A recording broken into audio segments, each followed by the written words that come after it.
겠습니다. 마태복음 16장 말씀입니다. 마태복음 16장 13절에서 20절 말씀입니다.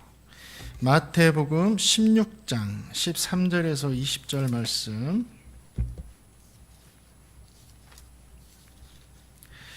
우리 한 절씩 이렇게 16장 13절에서 20절 한 절씩 나눠서 읽겠습니다. 예수께서 빌립보 가이사랴 지방에 이르러 제자들에게 물어 이르되 사람들이 인자를 누구라 하느냐?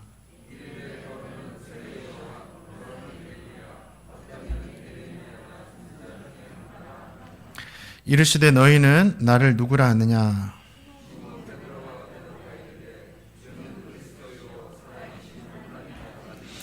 예수께서 대답하여 이르시되 바요나 시몬아 내가 복이 있도다. 이를 내게 알게 하니는 혈육이 아니요 하늘에 계신 내 아버지시니라.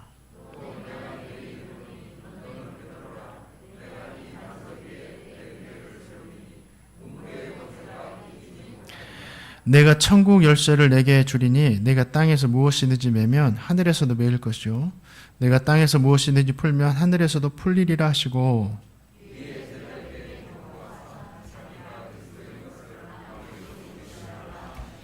아멘.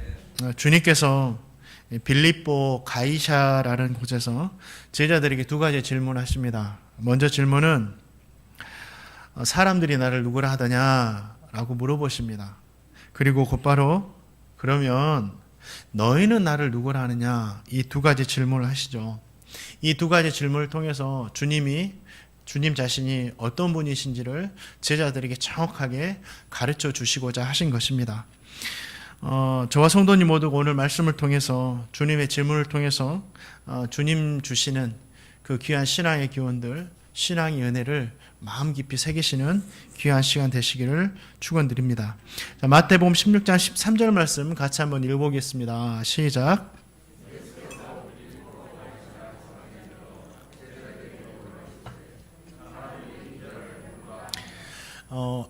예수님께서 가이사랴 빌립보에서 제자들에게 사람들이 나를 누구라 하더냐 이렇게 질문을 하시죠. 제자들은 이스라엘 백성들이 하는 이야기를 다 알고 있었습니다. 그래서 그 이야기를 듣고 주님, 어떤 이는 세례 요한이라고도 하고 어떤 이는 엘리야라고도 하고 어떤 이는 예레미야라고도 하기도 하고 어떤 이는 선지자 중에 하나라고 합니다 라는 대답을 했습니다.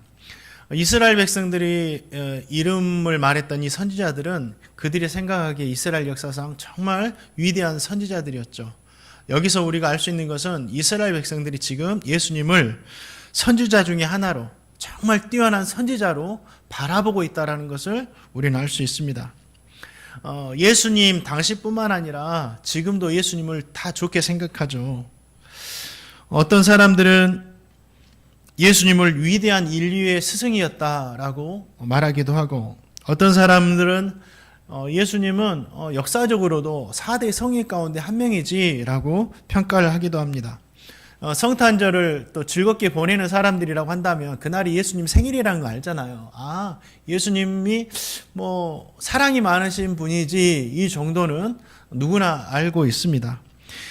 인도의 스승이었던 간디가 영국이 이렇게 인도를 물러갈 때 이런 말을 했습니다. 기독교는 다 가져가라. 그런데 예수는 남겨둬라. 영국 사람들이 예수님을 믿었지만 삶의 형편은 없었다라는 거죠. 그래서 예수는 남겨두고 기독교는 다 가지고 가라. 이런 말을 했습니다. 간디도 예수님을 정말 위대한 인류의 스승으로 받아들였다라는 거죠. 그런데 아무리 예수님을 훌륭하게 이야기하더라도 이것은 예수님께서 원하시는 대답이 아니었어요. 예수님은 뛰어난 선지자로, 위대한 선지자로 일컬음을 받기 위해서, 칭찬받기 위해서 이 땅에 오시지 않으셨거든요. 예수님은 인류의 스승이 되기 위해서도 4대 성인 중에 한 명으로 위대하게 평가받기 위해서도 우리 주님은 이 땅에 오지 않으셨어요. 아무리 예수님을 긍정적으로 말하고 좋게 말하고 선하게 보더라도 예수님이 정확히 누구이신지 알지 못하면 이러한 고백은 아무 쓸모가 없는 겁니다. 자, 그런 제자들에게 다시 한번 질문하십니다. 6장 15절 말씀에서 우리 같이 한번 읽어보겠습니다. 6장 15절 말씀 읽겠습니다. 시작. 주님은 제자들에게 그러면 사람들은 그렇게 나를 말하는데 너희들은 나를 누구를 하느냐 이렇게 물으시죠. 주님은 사람들이 나를 어떻게 생각하느냐 이걸 중요하게 생각하지 않으셨어요. 제자들 너희들이 나를 누구라 생각하느냐 이걸 너무 중요하게 생각하셨다라는 거죠. 지금도 마찬가지입니다. 우리 성도님들 개인 한 분 한 분 있는데 옆에 있는 성도가 주님을 어떻게 생각하느냐 여기에는 우리 주님이 관심을 그렇게 기울이지 않으세요. 내 개인으로 볼 때 그러면 너 자신은 주님을 어떻게 생각하고 있느냐 이게 정말 중요하다라는 거죠. 우리 주님은 지금 듣고 싶은 거예요. 사람들의 이야기가 아니라 너 자신은 나를 어떻게 생각하니 이걸 물어보시는 겁니다. 그런데 베드로는 쉽게 이 질문에 대해서 대답을 했지만 이 질문은 가볍게 대답할 수 있는 질문이 아니었습니다. 이 질문을 하신 곳이 가이사랴 빌립보라는 지역이었습니다. 이 가이사랴 빌립보라는 지역이 어떤 곳인지를 알면 이 질문이 쉽게 할 수 없는 질문이구나 이걸 알 수가 있어요. 이 가이사랴 빌립보는 갈릴리 바다에서 북쪽으로 약 40km 정도 떨어진 곳이고 위치해 있는 곳이고 헐몬산 모든 물의 근원이 갈릴리 바다에 있는 모든 물이 흘러 넘치는 근원이 헐몬산인데 그 헐몬산 바로 밑에 위치한 도시였습니다. 1년 내내 물이 풍족해요. 구약시대 이곳이 어떤 곳으로 불려졌냐면 행운의 바알이라는 뜻으로 갓바알이라고 불려졌습니다. 갓바알. 그러니까 이곳에서 정말 극심할 정도로 바알 숭배가 행행했던 곳입니다. 그 후에 그리스인들이 이곳에 살면서 바알 대신 자신들이 섬기는 판신이 있어요. 얼굴은 사람인데 몸은 염소 모양을 하는 반인 반신인 그 판신을 섬기는 곳이었어요. 그리고 바알 대신 이 판신을 섬기면서 이곳에 신전까지 이렇게 만듭니다. 이 판신은 풍요와 번영을 상징을 했었죠. 이 사람들은 그리스 사람들은 이 바알가스라는 지역을 지명을 바꿔가지고 판신이라는 이름에서 따와가지고 파니아스라는 지역으로 이곳을 부릅니다. 그런데 이후에 또 아랍 사람들이 이곳에 살면서부터는 이 아랍 사람들 피 발음을 못한다 그래요. 그래서 파니아스가 아니라 바니아스라고 이렇게 이름을 했다고 합니다. 그 후에 또 로마가 이곳에 살게 되죠. 로마가 점령해서 기원전 예수님 탄생하기 20년 전에 로마는 이 바니아스를 헤롯 대왕에게 넘겨줍니다. 헤롯 대왕은 자신에게 이 땅을 넘겨준 아우구스투스, 그러니까 성경에 보면 아구스도라고 나와요. 이 아구스도 황제를 위해서 자신에게 이 땅을 줬으니까 이 바니아스 지역에 거대한 신전을 짓습니다. 황제를 위해서. 당시는 황제를 신으로 숭배했거든요. 숭배하기도 했거든요. 황제를 위해서 거대한 신전을 짓고 또 풍요와 번영을 상징했던 이 판신의 신전도 지었습니다. 정말 이 땅은 신들이 살아있는 것처럼 엄청난 웅장한 신전도 있었고 정말 비옥하기 그지없는 풍요로운 그런 곳이었어요. 그 후에 헤롯 대왕의 아들이었던 헤롯 빌립이 이곳을 통치하게 되는데 헤롯 빌립은 이곳을 수도로 지정해서 도시를 만듭니다. 어느 정도 도시를 만드냐면 이게 이제 한번 보실래요? 그림 한번 띄워주실래요? 예, 그림을 한 건데 이렇게 비옥하고 풍요로운 땅이었습니다. 실질적으로 사진 한번 보여주세요. 이거는 이제 역사적으로 남은 사진. 다음 사진 한번 보여주실래요? 예, 이거는 지금 현재 남아있는. 그러니까 정말 비옥하고 정말 멋진 도시였어요. 신들이 보호하지 않고는 이 정도가 될 수 없다라는 이런 도시였죠. 그래서 이곳을 수도로 지정해서 도시를 만들고 이곳에 이름을 지을 때 로마 황제였던 당시 로마 황제였던 성경엔 디베리오로 나옵니다. 티베리우스 그에게 경의를 표하기 위해서 이 도시의 이름을 바니아스에서 가이사랴, 황제에게라는 의미죠.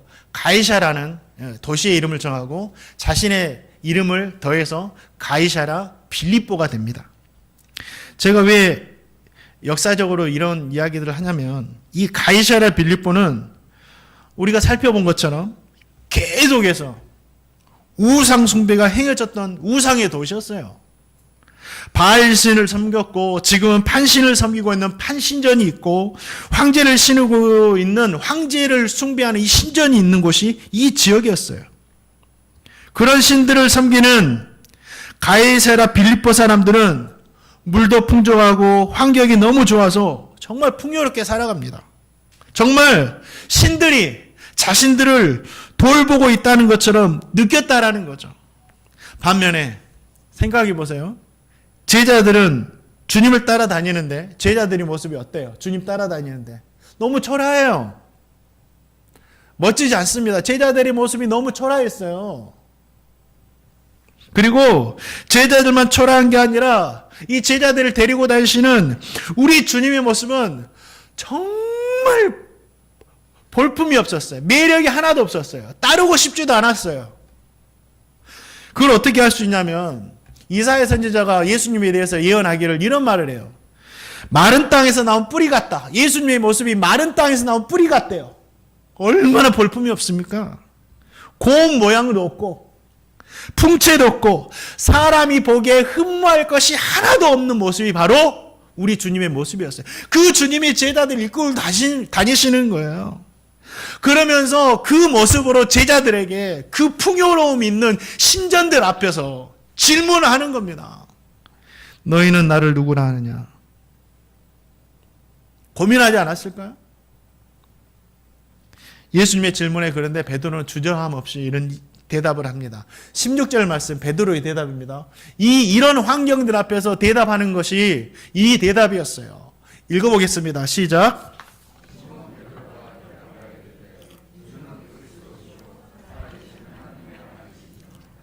베드로는 주님이 그리스도시요 살아계신 하나님의 아들이라고 고백하죠. 예수 메시아십니다. 우리의 구원자십니다. 참 하나님이십니다. 온 세상 만물의 유일한 하나님이십니다. 라고 베드로가 고백을 했다라는 거죠. 당시 사람들은 우리가 알듯이 예수님을 선지자 정도로만 생각했지 하나님의 아들로 참 신으로 구원자로 고백하는 사람이 한 명도 없었습니다. 그런데 예수님의 초라한 모습을 보면서 베드로가 이 고백을 합니다. 이 땅에 풍요로움을 가져다주는 이 신들이 참 신이 아니라 비록 초라한 모습을 하고 있지만 우리에게 하나님의 말씀을 가르쳐 주시는 예수님이 나의 구원자시고 참 신이십니다라고 고백했다라는 거죠. 참 이 베드로의 대답이 대단합니다. 이거는 정말 위대한 고백이에요. 이 가벼운 고백이 아닙니다. 깊은 뜻이 담겨 있어요. 예수님만이 우리가 믿어야 하는 참 하나님이십니다. 다른 우상들은 다 헛것이고 예수님만이 우리의 참 구원자가 되십니다. 고백을 하는 거죠. 그들에게 풍요를 가져다 주는 것처럼 보이는 바알신과 판신과 이 모든 것들을 황제를 신으로 고백한 것이 아니었어요. 베드로는 우리에게 정말 귀한 말씀을 가르치시면서도 늘 마른 땅에서 나온 뿌리와 같이 흠모할 것이 없는 모습으로 다니는 이 주님을 볼지라도 이 주님을 보면서 나의 하나님이시고 나의 주인이시라고 고백을 한 거죠. 우리는 이 고백에 대해서 한번 생각을 해봐야 돼요. 얼마 전에 하나님의 부르심을 받은 이어령 교수님도 불신자였어요. 예수님 믿지 않을 때가 있었거든요. 그 이어령 교수님이 이런 강의를 한 적이 있어요. 나는 왜 크리스찬이 아닌가라는 주제로 기독교인들을 대상으로 강의를 한 적이 있어요. 그 강의의 마지막에 이 이어령 교수님이 이런 이야기를 하십니다. 저는 심정적으로 불교 신자는 될 수가 없습니다. 부처님이 인자하고 자비로운 얼굴을 하고 있긴 하지만 진리를 쫓는 구도자가 그렇게 살이 쪄서야 되겠습니까?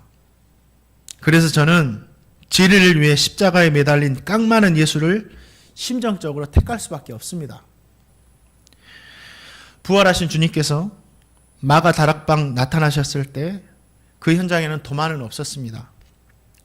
도마는 예수님께서 부활하셨다는 제자들의 말을 믿지 않았지요. 8일 후에 다시 제자들을 찾아오신 주님께서는 여전히 의심하는 도마에게 부활의 증거로 고난의 자국을 보여주셨습니다. 손바닥에 난 못자국, 옆구리에 난 창자국이 부활의 증거였지요.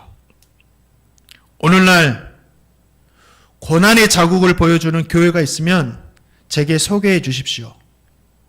저는 기꺼이 그 교회의 교인이 되겠습니다. 오늘날 교회와 교인들은 모두 영광의 자국만 보여줍니다. 출세만 자랑합니다. 제가 성경을 읽고 제가 이해한 예수님과는 너무나도 거리가 멉니다. 그러므로 저한테 고난의 자국을 보여주는 교회를 소개해 주십시오. 이렇게 강의를 마무리한 적이 있습니다. 베드로는요, 세상에 풍요를 주는 것 같이 보이는 이 신들과 정말 성경에 보아도 흠모하는 모습도 매력적인 모습도 하나 없는 초라한 모습이 있는 이 주님 사이에서 주님을 참 하나님으로 나의 주인으로 고백했습니다. 세상의 풍요로움과 인간의 주시는 구원들을 어떻게 비교할 수가 있겠어요? 비교하는 것 자체가 어리석은 거죠. 우리 주님은 우리에게 구원을 주시잖아요. 비록 철학이 오셨지만. 베드로의 대답, 베드로는 이 대답할 때 갈등하지 않았습니다. 왜 그렇죠? 이 부유함과 주님 사이에서 갈등하지 않았어요. 그동안 주님께서 가르쳐 주시고 보여주신 것들이 너무 많았기 때문에 주님이 하나님이시죠라고 즉각적으로 대답합니다. 저 성도님도 마찬가지여야 돼요. 우리 주님께서 얼마나 성경을 통해서 우리에게 많이 보여주셨습니까? 얼마나 목사를 통해서 많이 들려주셨습니까? 주님이 하나님의 아들이시라고. 그렇다고 한다면 저와 성도님도 세상의 부유함과 주님 사이에서 갈등할 필요가 없는 거예요. 갈등하지 마시고 정말 베드로 같이 주님만이 나의 주인이시고 나의 참 하나님이시고 이렇게 고백하며 살아갈 수 있기를 주님의 이름으로 축원드립니다. 또 사랑하는 행복누리 교회도 정말 이 땅의 교회들이 요즘에 많이 다른 교회는 어떻게 부흥할까? 다른 교회 어떻게 성장하나? 성도들 어떻게 세우나? 많은 것들을 보고 있습니다. 예전에도 그랬지만 이어령 교수의 지적처럼 성공이 있고 풍요로움이 있고 많은 웅장함이 있지만 정말 주님의 십자가와 못자국과 주님의 사랑을 보여주는 교회는 얼마나 되는가? 제가 보지 못할 수도 있습니다. 저는 우리 교회는 세상의 성공이 아니라 세상의 교육이 아니라 세상의 문화와 풍요로움이 아니라 정말 주님의 십자가와 복음을 보여주는 그런 교회가 되시기를, 그런 성도님 되시기를 주님의 이름으로 축원드립니다. 또 이 베드로의 고백은 그냥 고백이 아닙니다. 주는 그리스도이시여 살아계신 하나님의 이 고백은요, 자신의 생명을 내놓는 고백이었어요. 목숨 걸고 하는 고백이었습니다. 그냥 쉽게 하는 고백이 아니에요. 로마 제국 안에서는 황제를 신으로 숭배해야 했어요. 황제를 위해서 향을 피워야 됐고 황제를 신으로 여기면서 주님으로 부르도록 강요를 받았습니다. 로마인들은 생각하기를 종교의 본질적인 의미가 무엇인가 이렇게 생각할 때 제국의 이익에 봉사하기 위해서 종교는 존재한다.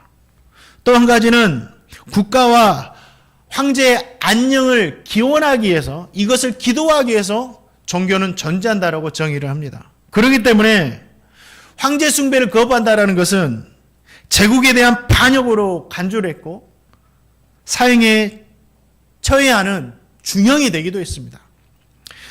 예수님께서 부활 승천하신 후에 많은 시간이 지나서 있던 일입니다. 안토니우스 피우스라는 황제 시대 때, 그러니까 138년, 161년 사이에 일어났던 일인데, 단순히 그때는요, 그리스도를 믿는다는 고백 하나만으로, 이유 하나만으로, 나는 예수를 믿습니다. 이 고백 하나만으로 처형을 당하거든요. 즉석에서. 나는 예수 믿어요 라면 즉석에서 처형을 당하겠던 시절이 있었어요. 로마 제국 안에서.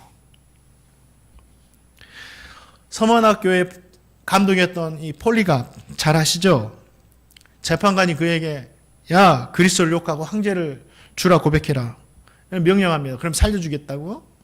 그래서 폴리갑이 나는 86년 동안 주님께서 나를 종으로 삼으셨고 그동안 예수님은 나에게 한 번도 부인한 적이 없고 모른다고 한 적이 없는데 내가 어떻게 주님을 부인할 수 있겠냐고, 내가 어떻게 주님을 욕할 수 있겠냐고. 그래서 고백하면서 결국은 화형당해서 장작 위에 올라가가지고 화형당하면서 순교하십니다. 예수님 당시에도 황제 숭배를 거부하고 예수님만을 주님으로 섬긴다라는 것은 이러한 결단을 각오해야 했었어요. 황제를 숭배하는 곳에서, 황제의 신전이 있는 곳에서 황제가 아닌 주님을 하나님의 아들로 나의 주인으로 고백하는 것은, 베드로의 고백은 내 생명보다 주님을 더 사랑한다라는 고백이었다라는 거죠. 자신의 생명을 내놓는 이 고백이었어요. 그러니까 어떻게 변할 수가 있겠냐고요. 베드로에게는 이러한 마음이 있었어요. 사랑하는 성도님들, 주님을 나의 주인으로 진짜 고백할 때는 주님 나의 생명보다 귀하신 분입니다. 내 생명보다 내 생명을 포기하고서라도 나는 주님을 얻어야 됩니다. 이러한 고백이 있기를 주님의 이름으로 축원드립니다. 그러니까 베드로의 이 고백의 무게가 얼마나 무거운지를 우리가 깨달아야 돼요. 또 이 고백이요, 나의 고백돼야 됩니다. 이게 중요해요. 주님은 다른 사람 관심 갖지 않으세요. 주님은 내 한 사람 관심 가지십니다. 베드로가 제자들을 대표했기 때문에 그 고백이 제자들 모두의 고백이었다라고 말할 수 없습니다. 왜요? 그 제자들 중에는 주님을 주와 그리스도로 고백하지 않는 우리 제자들도 있었기 때문입니다. 정말 중요한 것은 베드로의 고백이 나의 고백이 돼야 된다라는 거예요. 내가 내 옆에, 내가 사랑하는 내 옆에 정말 베드로같이 고백하는 사람들이 참 많이 있습니다. 교인들이 다 그런 고백을 해요. 나도 그 교회 교인이에요. 그러나 내 주위에 베드로의 고백을 한 사람이 정말 많아도, 내 자신이 그 교회를 다녀도 이 고백이 나의 고백되지 못하면 나는 주님과 상관없는 사람이 돼요. 내 아내가 믿음이 너무 좋고 이 믿음의 고백을 하더라도, 내가 그 아내의 곁에 있더라도, 그 아내와 24시간 떨어지지 않고 산다 하더라도 이 고백이 나의 고백되지 못하면 이 고백은 나와, 이 주님은 나와 아무 상관이 없는 거예요. 그러나 세상 사람처럼 주님은 정말 위대한 스승이에요, 4대 성인 중에 한 명이에요, 이렇게 고백하는 사람들 중에 내가 있더라도, 내가 그 안에서 정말 베드로와 같은 고백을 한다면 나는 주님의 구원을 받는 하나님의 백성이 되는 겁니다. 우리가 어디 있느냐, 누구와 함께 있느냐, 이게 중요하지 않아요. 나는 어떻게 주님을 고백하고 있느냐, 이게 중요합니다. 지난주에 사대교회에 대해서 말씀드렸습니다. 사도교회는 살아있는 것 같은데 죽은 교회라고 했습니다. 그런데 계속 말씀을 읽어보면 사대교회라고 해서 다 죽은 성도들만 있었던 것이 아니에요. 몇이 남아있다. 몇이 자신의 옷을 더럽히지 않는 몇이 남아있다라고 말합니다. 다 죽은 것 같은 사람들 사이에 예수님을 나의 구주로 고백하는 그 성도들이 있었다라는 거예요. 그 사람이 하나님의 백성입니다. 내가 누구와 함께 있느냐? 아니요. 나는 어디에 있느냐? 아니요. 아무리 웅장하고 살아있는 교회에 있더라도 내가 베드로의 고백을 하지 못하면 나는 주님과 상관없는 사람이 됩니다. 사랑하는 성도님들 꼭 기억하세요. 어느 곳에 있을지라도, 누구와 함께 있을지라도 이 베드로의 고백이 진심으로 나의 고백되기를 주님의 이름으로 축원드립니다. 이 고백이 중요한 이유가 있어요. 우리가 왜 이 고백을 해야 되죠? 이 고백이 중요하니까. 이 고백이 가장 중요하니까 해야 됩니다. 자, 19절 말씀이 그 이유예요. 한번 읽어보겠습니다. 19절 말씀 읽겠습니다. 시작.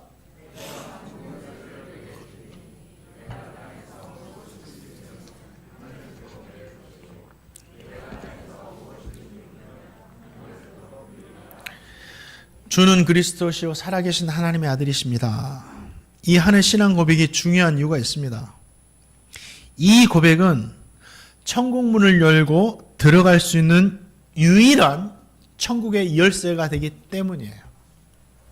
예수님께서 그리스도와 하나님의 아들 되신다는 이 고백만이 모든 사람에게 구원을 가져다 준다라는 거죠. 이 고백을 한마디로 한다면, 이 천국의 열쇠를 한마디로 한다면 복음입니다. 자, 다시 한번 로마서 1장 16절도 읽어보겠습니다. 로마서 1장 16절 말씀 읽겠습니다. 시작.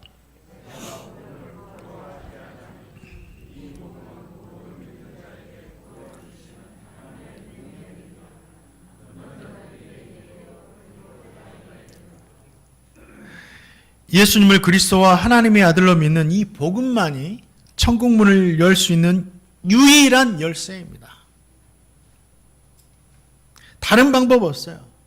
선한 행위로도 안 되고, 고행으로도 안 되고, 어떠한 종교로도 안 되고, 물질로도 안 됩니다. 인간의 기술로도 안 되고, 과학으로도 안 되고, 철학으로도 안 돼요. 인간을 구원하는 것은 오직 성경 보니까 복음으로만 가능합니다. 왜? 이 복음이 천국 문을 여는 열쇠이기 때문이에요. 이 천국의 열쇠인 복음을 베드로에게 주셨습니다. 그런데 베드로에게만 주신 것이 아니라 복음을 듣고 예수님을 그리스도와 하나님의 아들로 고백하는, 믿는 저와 성도님들에게 이 천국의 열쇠를 주셨다고요. 우리에게도 이 천국의 열쇠인 복음이 있습니다. 이 사실을 믿으시기 바랍니다. 그래서 저와 성도님이 다 천국에 들어갈 수 있는 겁니다. 그런데 왜 이 천국 열쇠를 주셨냐고요? 개인에게. 물론 우리가 천국의 문을 열고 들어가는 하나님의 백성으로서 주시기도 하셨지만, 천국의 열쇠인 복음을 너희만 가지고 있지 말고 사람들에게 나눠줘라. 그 천국을 열어가지고 사람들에게도 그 천국의 문을 활짝 열어줘라라고 우리에게 주신 거예요. 마태복음 16장 19절이 그 말씀이에요. 읽어보겠습니다. 시작.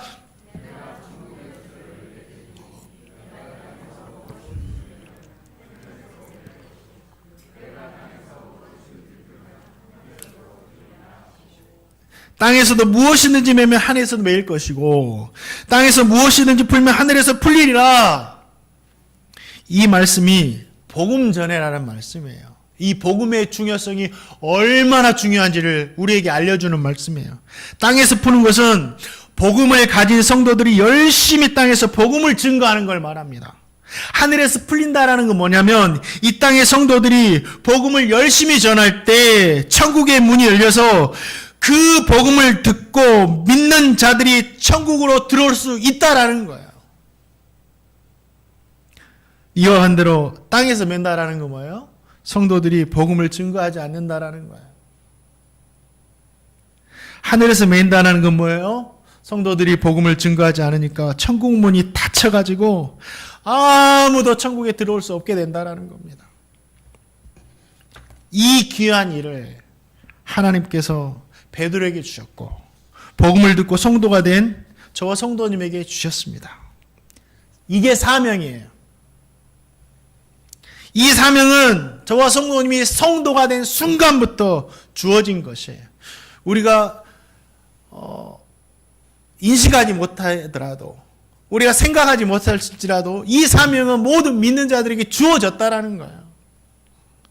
복음을 듣고 예수님을 믿고 영접하여서 성도가 된 순간부터 우리에게는 천국의 열쇠가 들려졌기 때문이에요.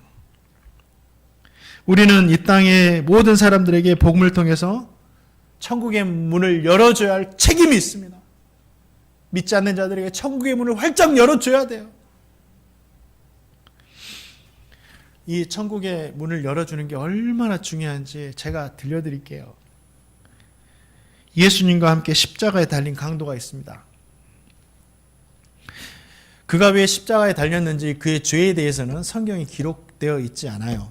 네, 그 당시 이 십자가에 달릴 죄수들은 정말 가장 극악무도한, 사람이 어떻게 이런 죄를 지을 수 있느냐, 이러한 죄를 지었거나 정치범, 로마에 반란했던 정치범이 이 십자가에 달렸다라는 거죠. 예수님도 정치범으로, 로마를 대항한 정치범으로 달린 거죠. 그런데 이 우편 강도는 뭐 정치범으로 달리진 않았습니다. 왜냐하면 그의 고백을 보면 알 수 있어요. 예수님께 뭐라 그래요? 우리는 우리가 저지른 죄 때문에 죽어 마땅하지만 자신인 나는 십자가에 달릴 만큼 엄청난 죄를 지었다라고 고백을 하는 거죠. 그는 정말 극악무도한 강도였어요. 우리나라에서 이 정도 죄를 진 사람을 한번 생각해 보니까 1994년에 우리 지존파 사건 아시죠? 입에 담을 수 없는 엽기적인 살해 행각을 했던 그 친구들. 이 강도도 그 정도의 죄를 저질렀어요. 그런데 마지막에 주님을 만납니다. 죄를 고백하고 자기가 죄인이란 고백하잖아요. 그리고 천국에 대한 소망을 갖고 주님께 자신을 부탁하잖아요. 주님을 믿잖아요. 그리고 주님으로부터 구원을 약속받습니다. 나와 나그네 있을 것이다. 이 이야기를 읽으면서 한 가지 아쉬운 게 있어요. 정말 한 가지 아쉬운 게 있어요. 다행이기도 하지만 한 가지 아쉬운 건 뭐냐면 이 강도가 십자가에 달리기 전에 흉악한 죄를 범하기 전에 예수님을 만났더라면 그런 흉악한 범죄를 저지르지 않고 십자가에 달리는 일도 없었겠죠. 참 그 한 가지는 아쉽습니다. 구원받은 건 다행일지라도. 지존파 이야기를 했는데요. 이 지존파 사건이 우리 아시는 분 아실 거예요. 어르신들. 1994년 7월부터 1994년 9월까지 약 1년 2개월 동안 6명으로 결성된 이 젊은이들이 5명을 살해하잖아요. 살인하고 강간하고 이렇게 합니다. 근데 너무 살인 엽기적이어가지고 놀라잖아요. 그 중에 한 청년이 김현양이라는 청년이 있어요. 이 최고의 사형수들만 찾아다니면서 복음을 전하시는 우리 박상구 목사님이라는 분이 있어요. 박상구 목사님이라는 분. 목사님이 이 김현양이라는 청년을 처음 만난 것은 사형 선고, 사형. 얼마나 가슴이 철렁 내려앉았을까요? 사형 선고가 된 다음 날 1995년 2월 10일이에요. 서울구치소로 찾아가서 그 청년을 만납니다. 박 목사님은 수갑이 이중으로 채워진 이 김현양의 손을 붙잡고 간절히 기도하는데요. 1, 2분 기도하는 게 아니에요. 30분이 넘도록 정말 이 영혼 불쌍히면서 기도합니다. 얼마나 그 기도가 간절했던지 30분 정도가 지나자 이 김현양의 양 어깨가 들먹거리면서 회개의 눈물이 쏟아지는 거예요. 그리고 이 김현양 청년이 그 기도 시간에 주님을 구주로 영접하는 일이 벌어집니다. 이 이야기를 들으면 우리의 감정과 도덕적인 판단과 이성으로는 받아들일 수 없는 분들이 있어요. 어떻게 그렇게 피해자는 뭐지? 하면서. 그런데 우리는 이해할 수 없어요. 사람 이성으로 어떻게 주님의 이 인간의 구원을 이해합니까? 십자가의 우편 강도처럼.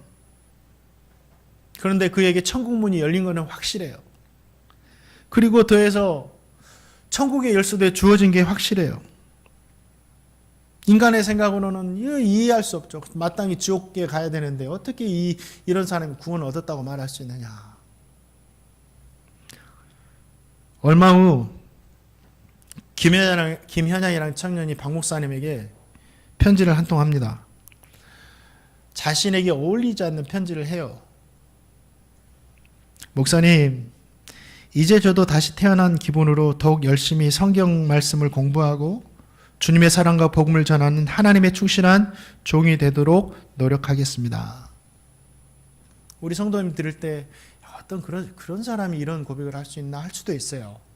그러나 이것을 진짜 주님 앞에 고백을 합니다. 이 청년은 회개하고. 그 후에 김현양이라는 청년은 예수님 믿고 나서 완전히 다른 사람이 돼요.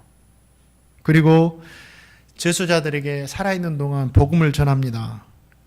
얼마나 열심히 복음을 전했더니 감방 전도사라고 이렇게 불려지죠. 95년 11월 사형이 집행되죠. 그래요. 자신의 죄에 대해서는 책임을 져야 됩니다. 근데 이 사람이 사형 집행될 때까지 재소자 200여 명을 전도합니다. 복음 전해요. 자기와 같은 재소자들에게 자신이 가진 복음으로 천국의 문을 열어줍니다. 우리 성도님들은 200여 명을 복음 전하고 구원해 내신 적이 있습니까? 우리 주님 한 영혼 구원한 게 가장 큰 상급이라고 했는데 우리는 주님 앞에 갔을 때 이해할 수 없지만 김현양이라는 사람보다 더 하나님께서 영혼 많이 구원했다고 상급을 주실까요? 우리는 주님 앞에서 한번 고민해 봐야 됩니다. 저는 이 박 목사님의 간증을 읽으면서 이런 생각을 했어요.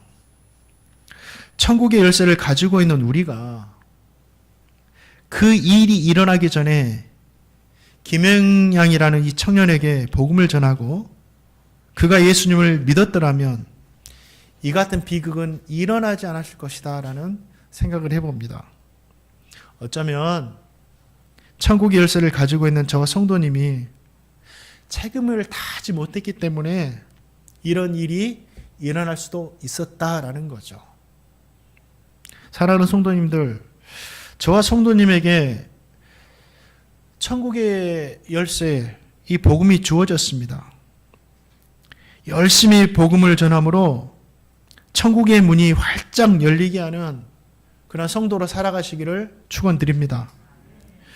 우리가 전한 복음이 나를 살리고 내 가족을 살리고 이웃을 살립니다. 우리가 전한 복음이 이 사회를 살리고 나라를 살립니다. 정말 이 나라가 어지럽지만 저는 이 나라의 정답은 복음이 있다고 생각합니다. 극악무도한 사람도 변화시키는 것이 복음인데 이 나라의 헌법이 그렇게 사람을 한 번이라도 그렇게 극적으로 변화시킨 걸 보셨습니까? 근데 복음은 변화시키잖아요. 이 나라의 소망은 복음입니다. 이 복음을 전할 때 이 나라와 이 사와 이 민족이 살아나고 천국은 사람들로 차고 넘치게 될 것입니다. 저와 성도님 모두가 천국의 열쇠를 가지고 있지만 말고 힘껏 사용하며 살아가시기를 주님의 이름으로 축원드립니다. 이번 11월 20일 한 달 좀 넘게 남았지만 우리 이 천국의 열쇠를 잘 사용해가지고 우리 정말 그날 이 행복누리 교회가 정말 하나님의 사람으로 차고 넘치는 천국의 잔치가 되었으면 합니다. 말씀을 맺습니다. 베드로에게 물어보세요. 너희는 나를 누구나 아느냐? 주님께서 말씀을 통해서 지금 우리 성도님이 묻고 계시는 거예요. 너희는 나를 누구나 아느냐?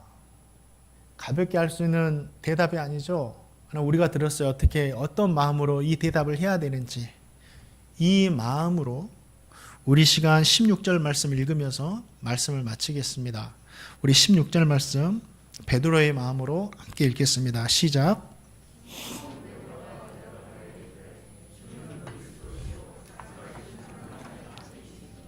아멘.